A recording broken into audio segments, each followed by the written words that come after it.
Hello and welcome to the AMA Update video and podcast. We've talked a lot about the AMA's work to reform Medicare payment over the past year. Today, we're discussing how these payment cuts affect physicians and patients. I'm joined today by Dr. Alice Coombs, an anesthesiologist and intensivist at Virginia Commonwealth University Health in Richmond, Virginia.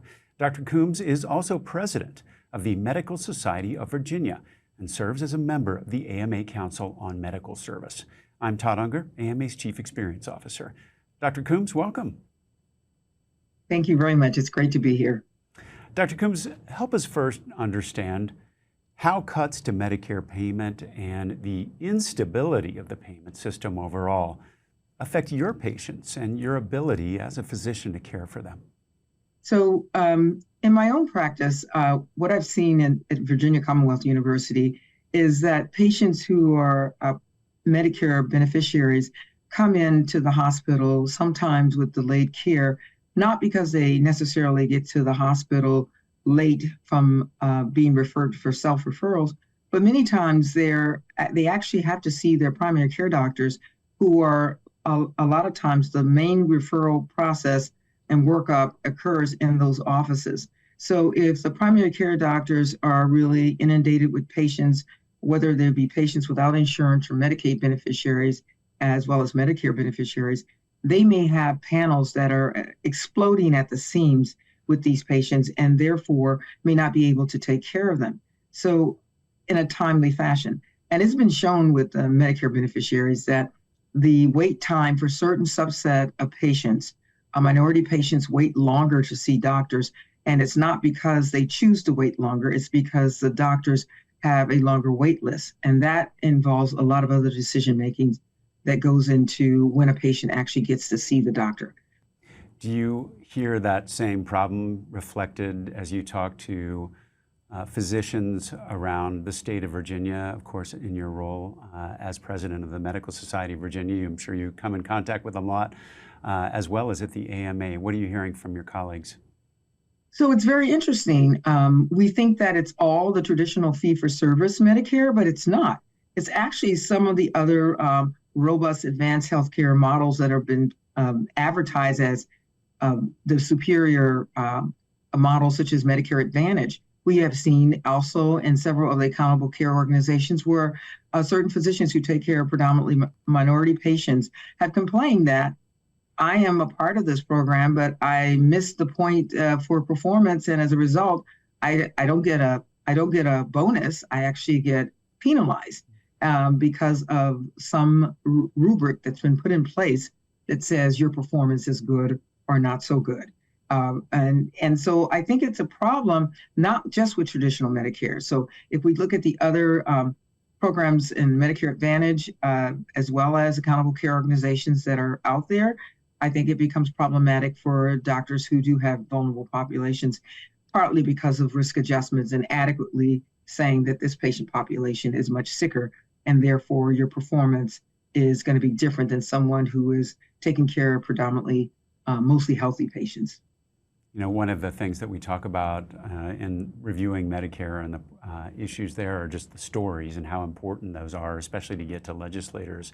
I'm curious if there is one particularly difficult scenario or story that you've experienced that sticks with you and shows why Medicare payment reform is so badly needed right now.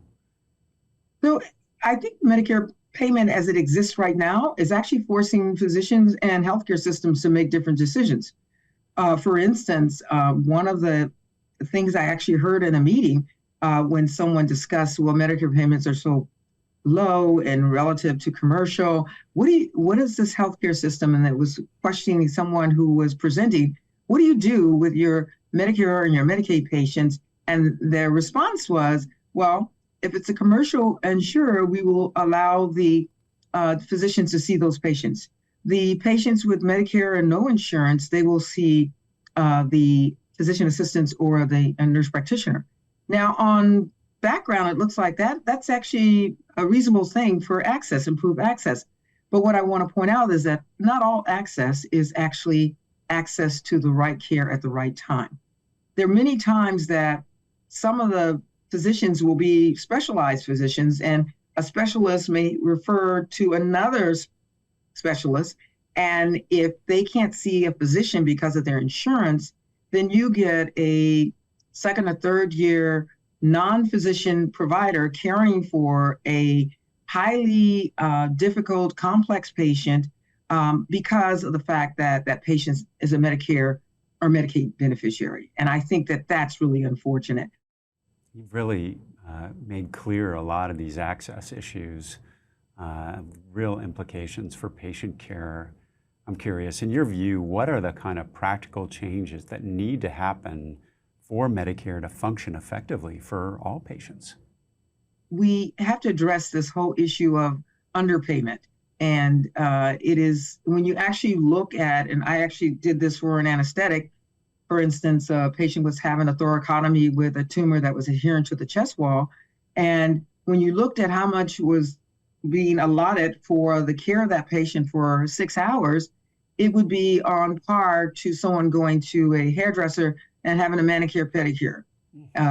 It is really an embarrassment to say that our Medicare system in the United States is so stringent that it would not consider the actual cost of 2 providers in an operating room, such as a nurse anesthetist and an anesthesiologist caring for a very sick patient, putting all the lines in, putting the patient to sleep and waking the patient up. All of those things are really time consuming. And you really want to do good by your patients in terms of having them have a good outcome and wake up and do well.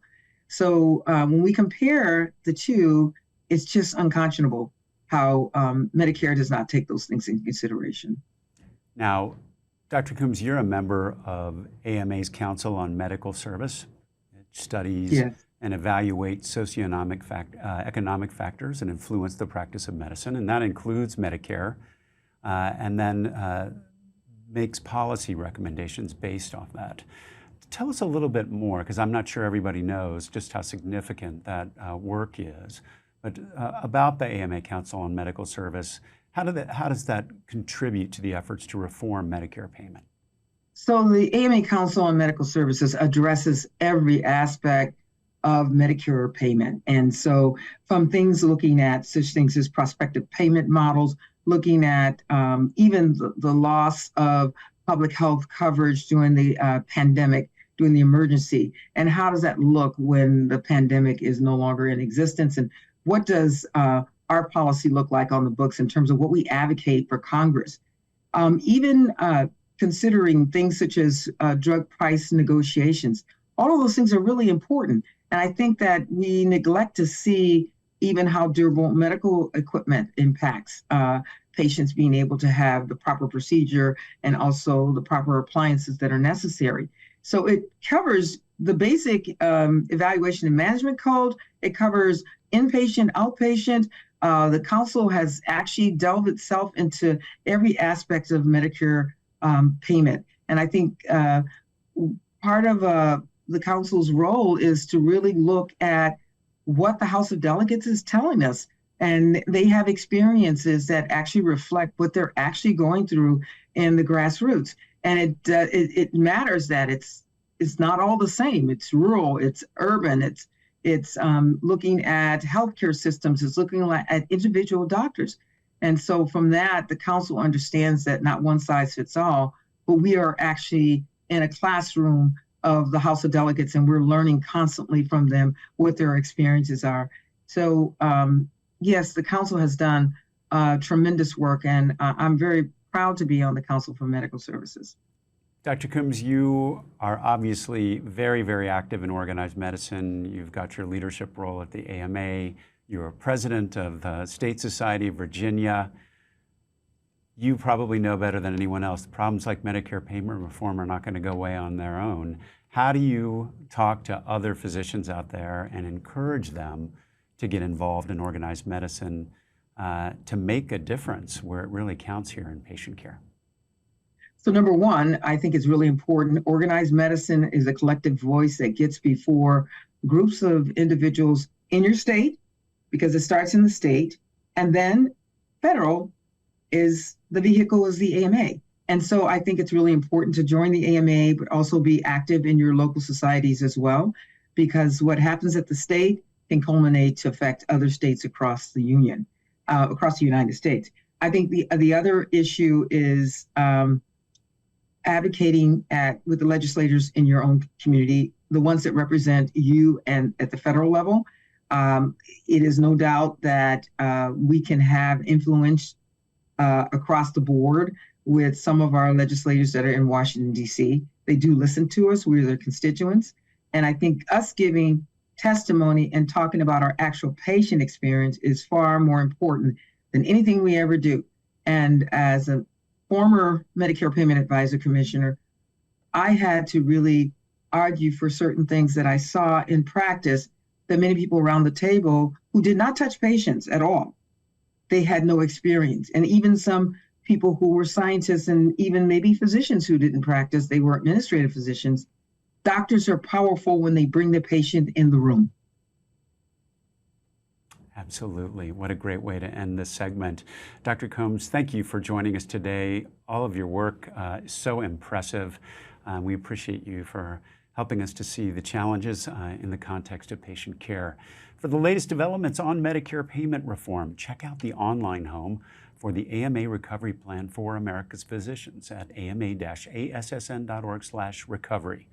You can also go to our website, fixmedicarenow.org, to get involved in our grassroots advocacy efforts. And as Dr. Combs has told you, that is so very important. We need to hear the stories from you. That wraps up today's episode. We'll be back soon with another AMA update. In the meantime, you can find all our videos and podcasts at ama-assn.org/podcasts. Thanks for joining us. Please take care.